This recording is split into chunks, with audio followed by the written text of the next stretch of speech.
ാക്കി രാമായണം പോലെ ഒരു ചരിത്രത്തിൽ ആഴത്തിൽ വേരുപിടിച്ച സഹസ്രാബ്ദങ്ങളുടെ ജീവിത ബലമുള്ള ഒരു ഇതിഹാസ കാവ്യത്തിന് ഒരു സമാന്തര കൃതി ഉണ്ടാക്കി അതിനെ വിമർശനാത്മകമായി പരിശോധിക്കാൻ ശ്രമിച്ചാൽ അത് അങ്ങേയറ്റം പ്രാന്തസ്ഥിതമായ മാർജിനലായ ഒരിടത്ത് ഒതുങ്ങി നിൽക്കുകയേ ഉള്ളൂ. മറിച്ച് ആശാൻ ചെയ്തതുപോലെ ഈ ഇതിഹാസ പാരമ്പര്യത്തിനുള്ളിലെ ഒരു കലഹത്തിലൂടെയാണ് വാസ്തവത്തിൽ നിങ്ങൾക്ക് അതിനോട് ഇടയാൻ കഴിയുക, അതിനോട് ഏറ്റുമുട്ടാൻ കഴിയുക. ചിന്താവിഷ്ടയായ സീതയിൽ ആശാൻ ചെയ്ത പ്രധാനപ്പെട്ട ഒരു കാര്യം, സീതയുടെ സ്നേഹഭാവത്തെ മുൻനിർത്തിക്കൊണ്ട് തന്നെ ബ്രാഹ്മണ്യത്തിന്റെ രണ്ട് മൂല്യ വ്യവസ്ഥകളെ ആശാൻ ചോദ്യം ചെയ്തു. അരുതോർക്കിൽ നൃപൻ വധിച്ചു നിഷ്കരുണം ചെന്നൊരു ശൂദ്രയോഗിയെ നിരൂപിക്കൽ മയക്കി ഭൂപനെ തരുണീപാദജ ഗർഹിണി ശ്രുതി എന്ന് ആശാൻ അതിലെഴുതി. ഓർത്തു നോക്കിയാൽ ശൂദ്രയോഗിയായ ശംഭൂകനെ വധിച്ച ഒരാളാണ് രാമൻ. ചെയ്തുകൂടാത്തതാണ്. എന്തുകൊണ്ട് രാമൻ അങ്ങനെയായി? നിരൂപിക്കൽ മയക്കി ഭൂപനെ തരുണീപാദജ ഗർഹിണി ശ്രുതി. സ്ത്രീയെയും ശൂദ്രരെയും നീചവസ്തുക്കളായി കണ്ട ശ്രുതി പാരമ്പര്യം, വേദങ്ങളുടെ പാരമ്പര്യം രാമനെ ചീത്തയാക്കുകയാണ് ചെയ്തത്. ആ കാവ്യത്തിലുള്ള വളരെ സവിശേഷമായ ഒരു കാര്യം, രാമനും താനും തമ്മിലുള്ള ആഴമേറിയ സ്നേഹത്തെ എപ്പോഴും മാനിക്കുന്ന ഒരാളായിട്ടാണ് സീത ആ കാവ്യത്തിൽ നിൽക്കുന്നത് എന്നാണ്. മരുവിയും മൃഗതുല്യ ഞങ്ങളന്നിരുമയ്യാർന്നൊരു ജീവി പോലവേ എന്ന് പഞ്ചവടിയിലെ തങ്ങളുടെ ജീവിതത്തെക്കുറിച്ച് സീത ഓർക്കുന്നുണ്ട്. അവസാനം വരെ അനഘാശയ എന്നെല്ലാം രാമനെ ബഹുമാനത്തോടെ സ്നേഹത്തോടെ അഭിസംബോധന ചെയ്യുന്ന സീതയെ നമുക്ക് കാണാം. സീതാകാവ്യത്തിന്റെ ആരംഭഘട്ടത്തിൽ രാമനെ വിമർശനാത്മകമായി നോക്കുകയും തന്നെ കാട്ടിലെറിഞ്ഞ രാമന്റെ ചെയ്തി നന്നോ എന്ന് ആലോചിക്കുകയും ചെയ്യുന്ന സീതയെയാണ് നമ്മൾ കാണുന്നത്.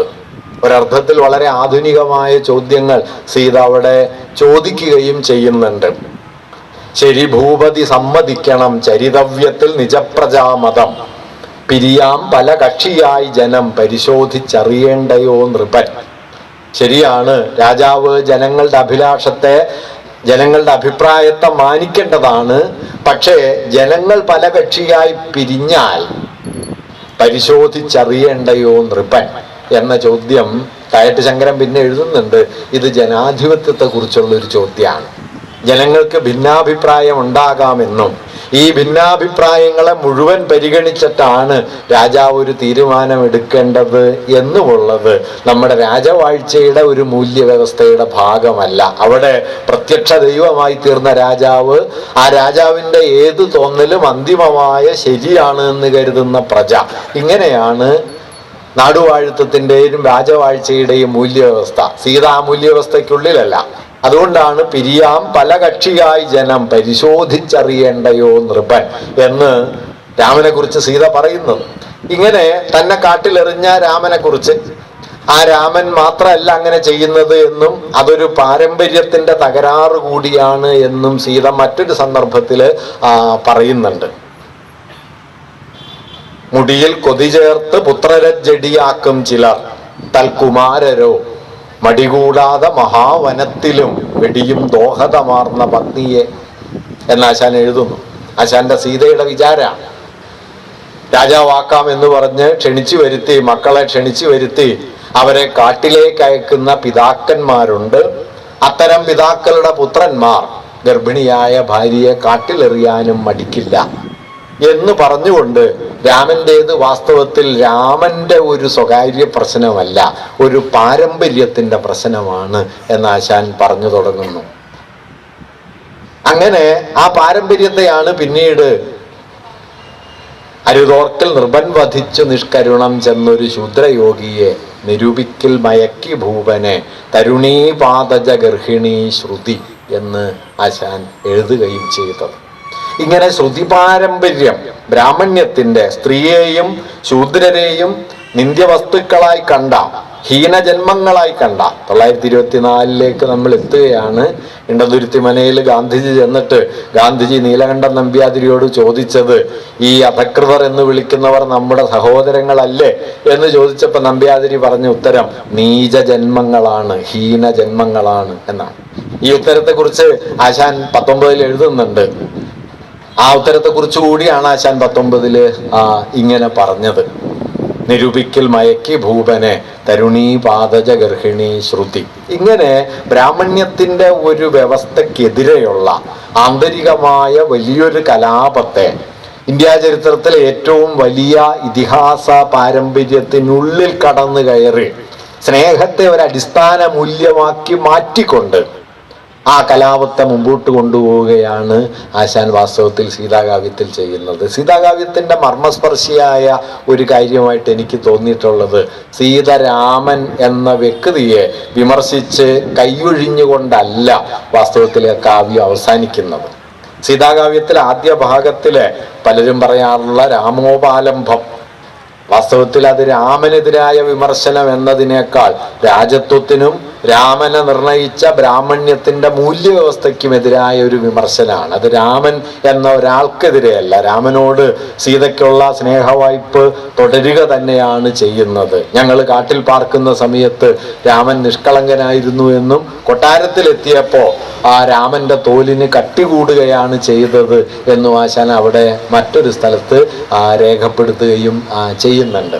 ഇങ്ങനെ പട്ടബദ്ധമാം മതിയോ ചർമ്മകഠോരമെന്നുമാ, ചർമ്മകാഠിന്യം കൂടി ഈ കിരീടം ചൂടിയ ബുദ്ധി, രാജത്വം എടുത്തണിഞ്ഞ ബുദ്ധിക്ക് ചർമ്മകാഠിന്യം കൂടി. അങ്ങനെ രാജത്വം ചീത്തയാക്കിയ ഒരു രാമൻ, ആ രാമനിലും പക്ഷേ സ്നേഹം തുടരുന്നുണ്ട് എന്ന് സീതാകാവ്യത്തിന്റെ 2ാം ഭാഗം എത്തുമ്പോൾ സീത പറയുകയും രാമനെ കുറിച്ച് താൻ മുമ്പ് ഉയർത്തിയ വിമർശനങ്ങളിലേക്ക് പിന്നെയും തിരിഞ്ഞു നോക്കുകയും രാമനോടുള്ള തൻ്റെ സ്നേഹവായ്പിനെ ഒരുപക്ഷെ പിന്നെയും പ്രകാശിപ്പിക്കുകയും ഒക്കെ ചെയ്യുന്നുണ്ട്. സീതയുടെ ആത്മസംഘർഷങ്ങളുടെ വലിയൊരു ലോകം നിങ്ങൾക്ക് ആ കാവ്യത്തിൽ കാണാൻ കഴിയും. ഞാൻ കരുതുന്നത് മലയാള കവിതയുടെ ചരിത്രത്തിൽ ഈശ്വര എന്ന വാക്ക് ഇത്രമേൽ ദുഃഖനിർഭരമായി ഉപയോഗിക്കപ്പെട്ട സന്ദർഭങ്ങൾ വേറെ ഉണ്ടാവില്ല എന്നാണ് എനിക്ക് തോന്നുന്നത്.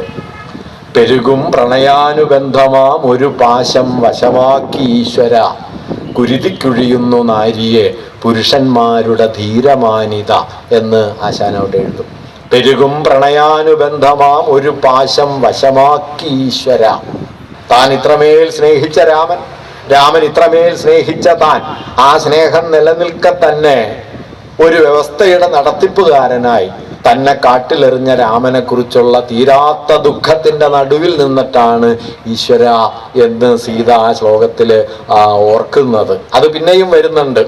പ്രണയം തലപൊക്കിടാതിന്ന് അണലിപ്പാമ്പ് കണക്ക് നിദ്രയായി എന്നും ആ മറ്റൊരു സ്ഥലത്ത് സ്നേഹത്തെക്കുറിച്ച് തന്നെ സീത എഴുതുന്നുണ്ട്. ഇങ്ങനെ സ്നേഹം എന്നതിന് രാജത്വത്തിനും ബ്രാഹ്മണ്യത്തിനും പുരുഷാധികാരത്തിനും ഒക്കെ എതിരായ ഒരു സ്ത്രൈണമായ വിമർശന മൂല്യമായി ആശാൻ ഉയർത്തിക്കൊണ്ടുവരുന്നുണ്ട്. ഇത് വളരെ പ്രധാനപ്പെട്ട കാര്യമാണ്.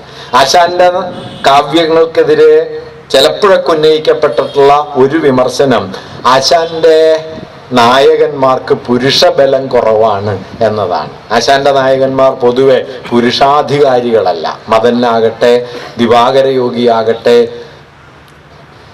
രാമൻ തന്നെയാകട്ടെ, ദുരവസ്ഥയിലും ചണ്ടാലഭിക്ഷിയിലേക്കുമൊക്കെ വരുന്ന ആളുകളാകട്ടെ, ഇവരൊന്നും പുരുഷപ്രതാപികളല്ല.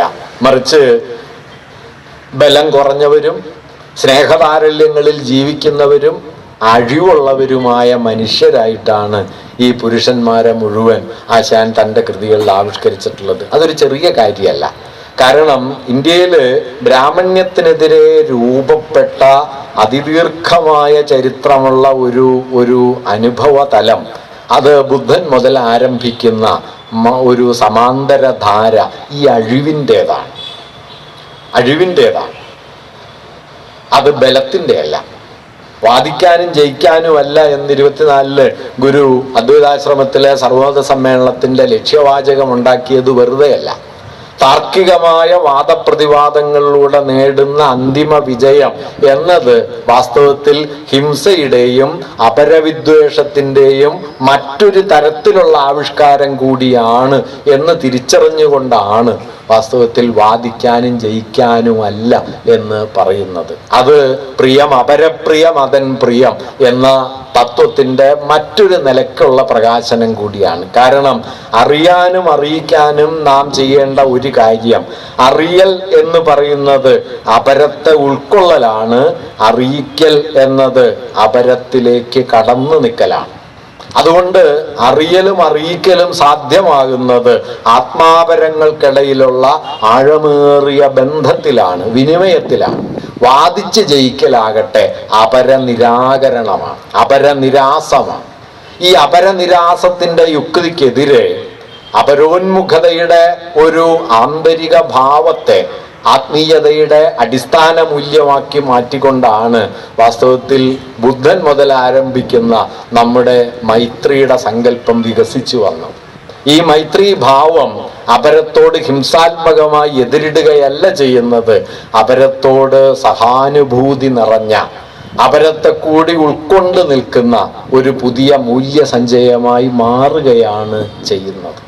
അങ്ങനെ മാറി വരുന്ന, അതുകൊണ്ട് വിദ്വേഷത്തിന്റെ താർക്കികതയുടെ എതിരിട്ട് നിൽക്കലിന്റെ ബലത്തിന്റെ ഒരു വഴിയല്ല, മറിച്ച് സ്വാംശീകരണത്തിന്റെ, ഉൾക്കൊള്ളലിന്റെ, പങ്കുചേരലിന്റെ, അഴിവിന്റെ ഒരു ലോകമാണ് വാസ്തവത്തിൽ സോദരത്വേന എന്ന് തെളിഞ്ഞ ഒരു വാക്കിന്റെ പിന്നിലെ ചരിത്രബലം.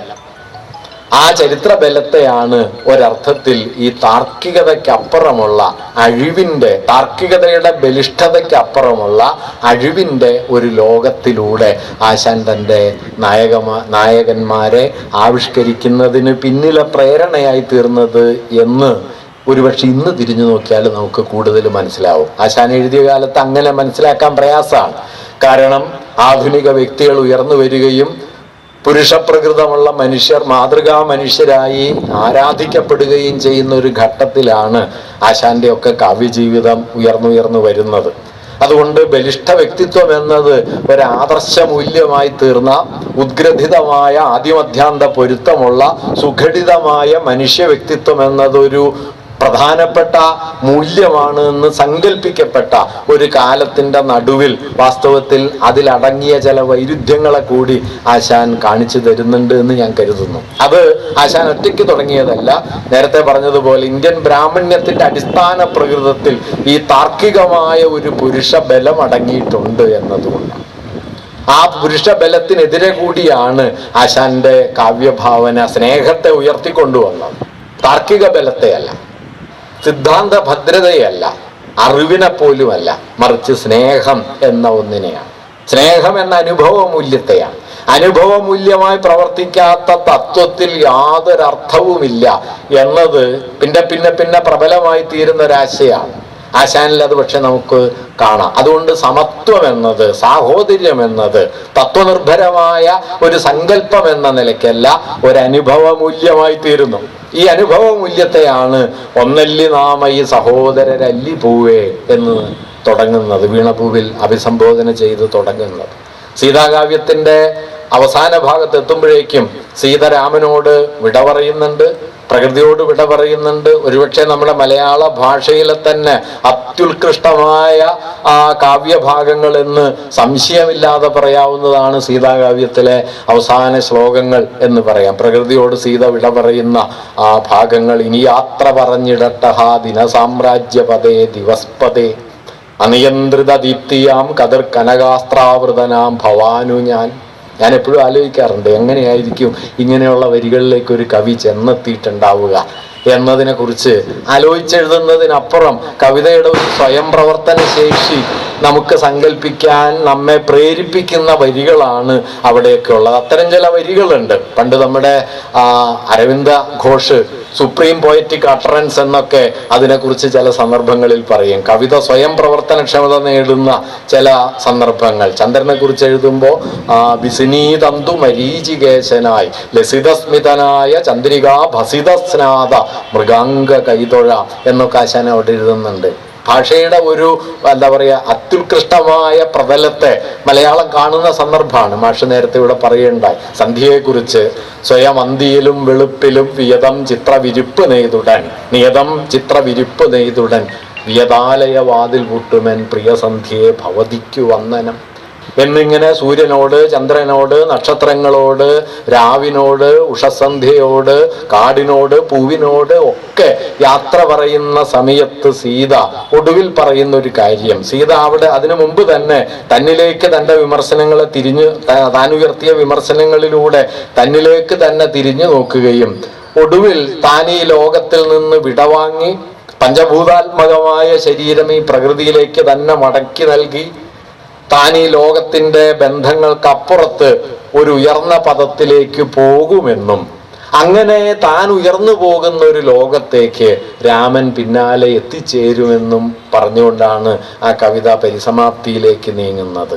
അവിടെ ആശാൻ എഴുതുന്ന ഒരു ശ്ലോകം, രുചയാൽ പരിപക്വ സത്വനായി നിജഭാരങ്ങൾ ഒഴിഞ്ഞ് ശുദ്ധനായി അജപൗത്ര ഭവാനുമെത്തുമേ ഭജമാനൈക വിഭാവ്യമിപ്പദം. രുചയാൽ പരിപക്വ സത്വനായി, ദുഃഖഭാരം കൊണ്ട് പാകം വന്ന് നിജഭാരങ്ങൾ ഒഴിഞ്ഞ് ശുദ്ധനായി ധന്യനായി.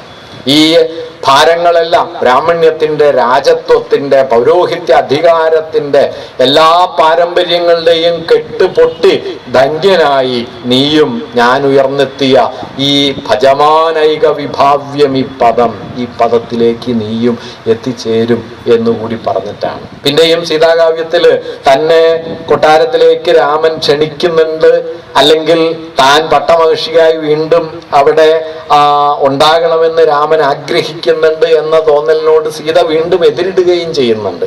ഒരർത്ഥത്തിൽ സീതാകാവ്യത്തിന്റെ അവസാന ശ്ലോകങ്ങൾ എന്ന് പറയുന്നത് അങ്ങേയറ്റം സംഘർഷ നിർഭരമായ ഒന്നാണ്. ഒരു ഭാഗത്തോട് രാമനോടുള്ള ആഴമേറിയ സ്നേഹത്തിന്റെ അനുരണനങ്ങൾ ഇങ്ങനെ അലയലയായി വരുന്നു, മറ്റൊരു ഭാഗത്ത് തന്നെയും തൻ്റെ സ്നേഹത്തെയും മുഴുവൻ പരിത്യജിച്ച രാജത്വത്തിനും ബ്രാഹ്മണ്യത്തിനും എതിരായ വിമർശനത്തിൻ്റെ ആഴമേറിയ മുഴക്കങ്ങൾ മറ്റൊരു ഭാഗത്ത്, ഇനിയും ഒരു ഭാഗത്ത് ഇതിനെല്ലാം അപ്പുറം പ്രപഞ്ചത്തോട് പുലർത്തുന്ന സഹഭാവത്തിൻ്റെ, സഹാനുഭൂതിയുടെ, സ്നേഹത്തിൻ്റെ പരമമായ ഒരു ലോകം പതിയെ പതിയെ ഇതൾ വിടർന്നു വരികയും ചെയ്യുന്നുണ്ട്. ഈ സ്നേഹത്തിൻ്റെ ലോകം ഒരുപക്ഷെ വീണപൂവിൽ ഒന്നല്ലി നാമ ഈ സഹോദരരല്ലി പൂവേ എന്ന് പറഞ്ഞു തുടങ്ങിയ ആ ബൗദ്ധമായ ഒരു ചൈതന്യത്തിൻ്റെ പ്രകാശനം കൂടിയാണ് എന്ന് തിരിഞ്ഞു നോക്കിയാൽ കാണാൻ കഴിയുമെന്ന് എനിക്ക് തോന്നുന്നു. ഒരുപക്ഷെ സീതാകാവ്യത്തിൻ്റെ അവസാന ശ്ലോകത്തിൽ